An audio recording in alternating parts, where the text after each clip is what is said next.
que um consumidor pode esperar de um vinho do Dão, Antônio?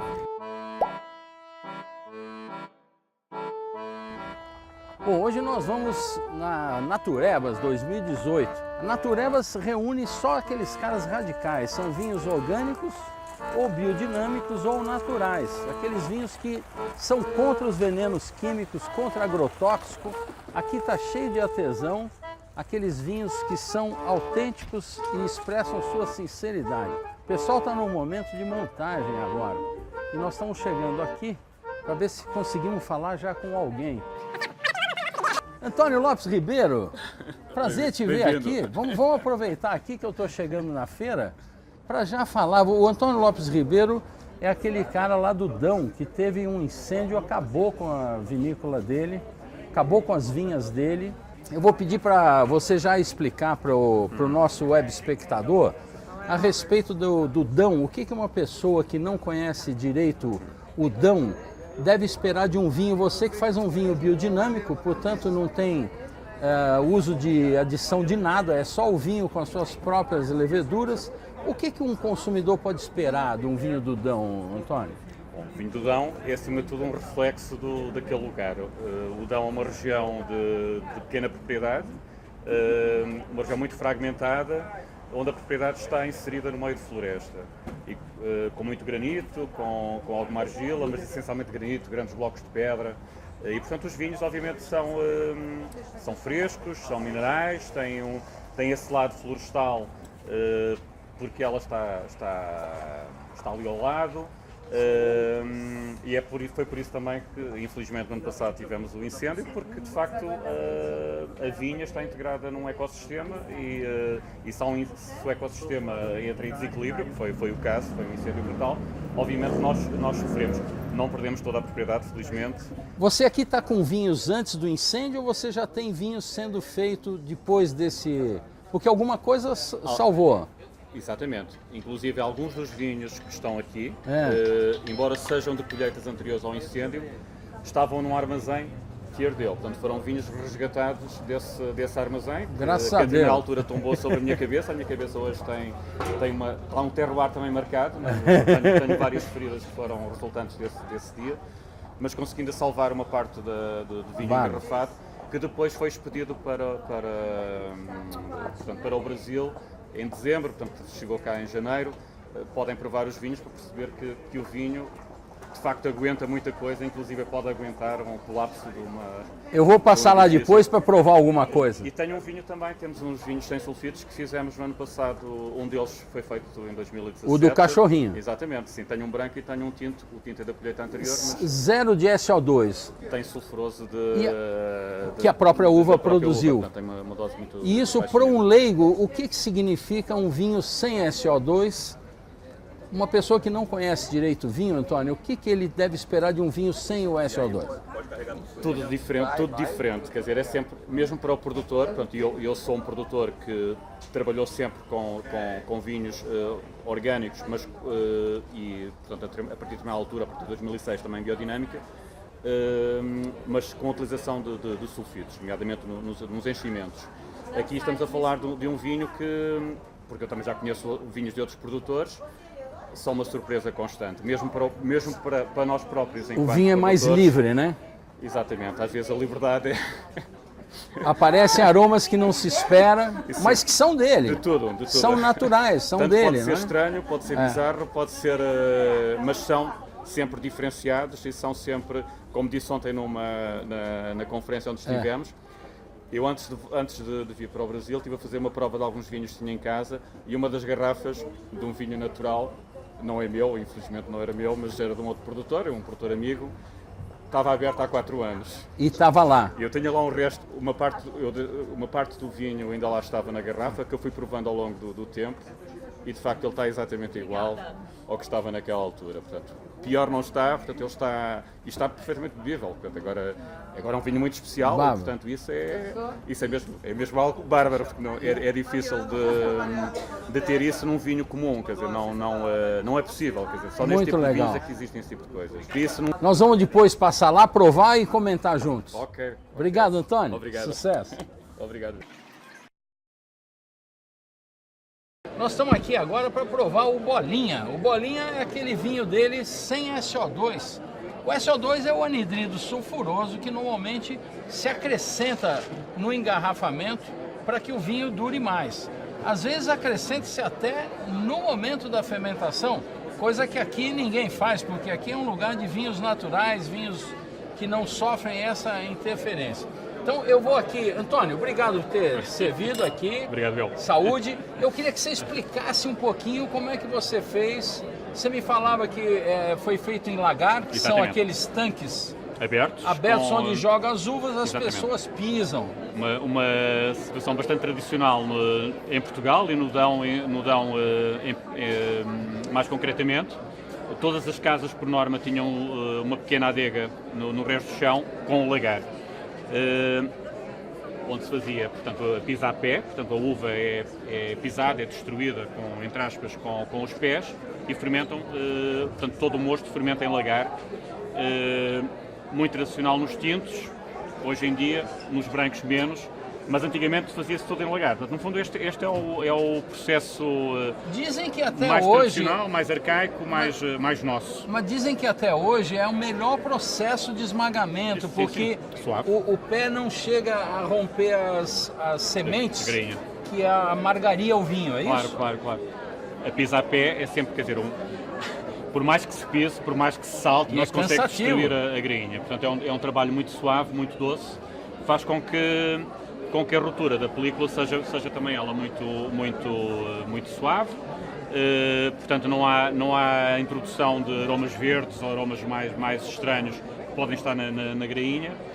E é uma tecnologia muito rudimentar, mas que sempre funcionou. Ancestral. Não sei se recorda das lagaretas que nós Claro. tínhamos no Dão. Sensacional. Buracos cavados na pedra onde se fazia vinho no meio do vinhedo. E, portanto, aqui com o Bolinha, nós, no fundo, estamos a repetir aquilo que sempre se fez na região, utilizando o património vitivinícola que nós temos, com muitas variedades. Aqui tem cerca de 15, 16 variedades, todas misturadas, todas vindimadas em simultâneo. Isso é o que chamam de vinhas velhas, né? Sim, Porque no Brasil acham que vinhas velhas é uma vinha muito antiga. Às vezes é também. Claro, mas aqui também é. Basicamente, em Portugal, quando se refere a vinhas velhas, são várias castas de uva plantada no mesmo espaço. Por norma, sobretudo na nossa região, mas também no Douro e em outras regiões em Portugal, as vinhas velhas, as vinhas com mais de 50 anos, e portanto, neste caso estamos a falar de uma vinha com cerca de 50 anos. Mas temos vinhas com mais idade, com 90, com 100 anos. Essas vinhas nunca tinham uma única variedade, eram sempre misturadas, porque não se esqueçam que o vinho fazia parte da dieta alimentar, claro. dos nossos antepassados, e como tal, trabalhando com muitas variedades, as pessoas estavam sempre muito mais preparadas para doenças, para eventualidades, ou seja, todos os anos tinham o seu próprio vinho, tinham produção primeiro para eles e depois para vender. Deixa eu só fazer uma parte que é interessante. Eu fiquei sabendo lá em Portugal, a origem de se plantar várias castas misturadas era para garantir esse vinho que era alimento, porque se uma espécie tivesse problema, não seriam todas que teriam problema. Então você sempre teria vinhos. Isso é uma coisa maravilhosa que meio que está se perdendo, não é? É uma coisa ancestral, mas é uma coisa que tem hoje quer dizer, hoje é extremamente contemporânea, quer dizer, parece. Agora é algo que, se considerarmos as alterações climáticas que estamos a viver todos os dias, todos os anos, em diferentes latitudes. Obviamente, se trabalhamos com muito mais variedades, estamos muito mais preparados para essas eventualidades, para esses problemas. Por exemplo, temos aqui uma variedade que é o Vacão. O Vacão chama-se? Exatamente. Ela tem 3 nomes possíveis: o Vacão, o Cachorrinho ou o Esganacão. Cachorrinho? É o Bolinha. Está perfeitamente associado a este vinho, porque o Bolinha é o nosso cachorro, é o nosso bichão maltês. É uma espécie de mascote da família. E essa uva é uma uva muito, muito importante, porque tem uma acidez brutal, uma acidez que a torna difícil de ser bebida a solo. Portanto, fazer um vinho do Vacão... Ninguém faz um vinho só o Vacão. Cortaria a língua. Não é fácil de encontrar, não estou a ver nenhum vinho só com essa variedade neste momento. mas sobretudo porque a acidez é de tal maneira alta, pesada, que torna difícil o seu consumo a solo. No entanto, se imaginarem isto num blend, numa mistura, porque usar ácido tartárico se temos uma variedade que ela própria já é ácido tartárico puro. Não, mas por que esse nome cão, Antônio? Uma razão também muito simples, quer dizer, todos os nomes têm sempre uma origem e uma razão de ser. Estamos a falar de uma uva que pela sua acidez, as pessoas plantavam-na junto das estradas, junto dos caminhos, porque nem os cães a comiam, portanto era tão ácida, tão difícil de comer, e estamos a falar de muito algo... ácido. A uva tinha um valor incomensurável, um valor enorme, portanto fazia parte, como disse, o vinho fazia parte da nossa cultura, faz parte da nossa cultura, mas fazia parte da nossa dieta diária, da nossa dieta alimentar. E, portanto, é um vinho como um alimento.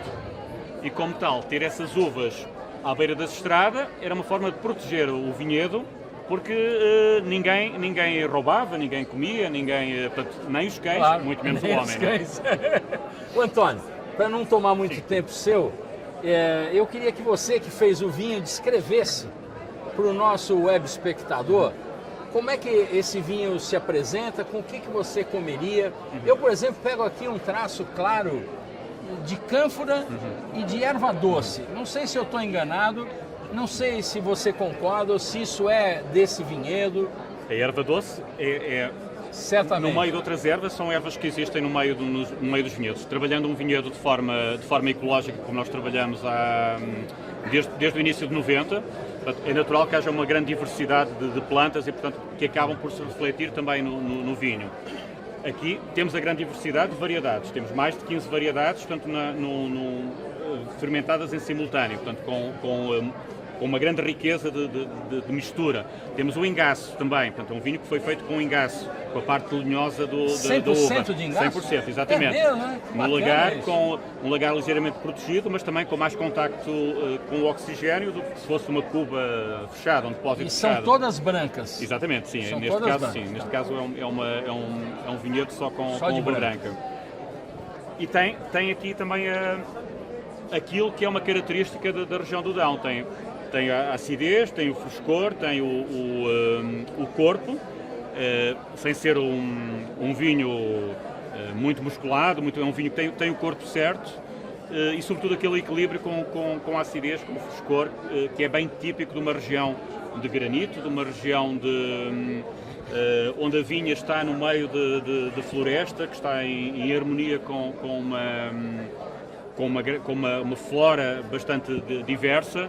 E, portanto, estes vinhos, obviamente, são o retrato da região, o retrato do vinhedo, e neste caso também o retrato da nossa casa, o retrato de nós. Cada vinho é um pouco a nossa cara. Portanto, certamente. Você iria com mariscos ou com queijos picantes? Eu iria com os dois. Os dois, pouco de cada, para ir testando. Sem problema, porque uma das coisas boas dos nossos vinhos é também a flexibilidade e a capacidade que eles têm de harmonizar com diferente tipo de pratos. E não sou nada ortodoxo, já disse em várias coisas não sou, e portanto acho que a diversidade, a mistura, a ousadia também de arriscar e de tentar novas harmonizações. Certamente. Perfeito. Obrigado, Antônio. Parabéns, um sucesso, uma maravilha. Para nos dar prazer. Saúde. Saúde para todos também. Gravou? Ué, aqui eu faria 10 vezes. O discurso já está. Vamos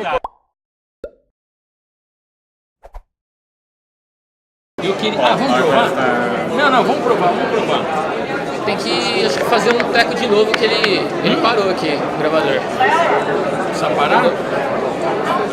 Deixa eu ver aqui. Vou ouvir ele rapidinho. Ele parou no meio, eu acho. Tem que fazer tudo de novo. Vamos lá. E aí? Tem que fazer tudo Antônio, de novo. obrigado por você. Nada. Boa sorte aí na frente. Obrigado. A gente tem que fazer de novo por causa do som. O quê? O dele? Eu tive um problema aqui.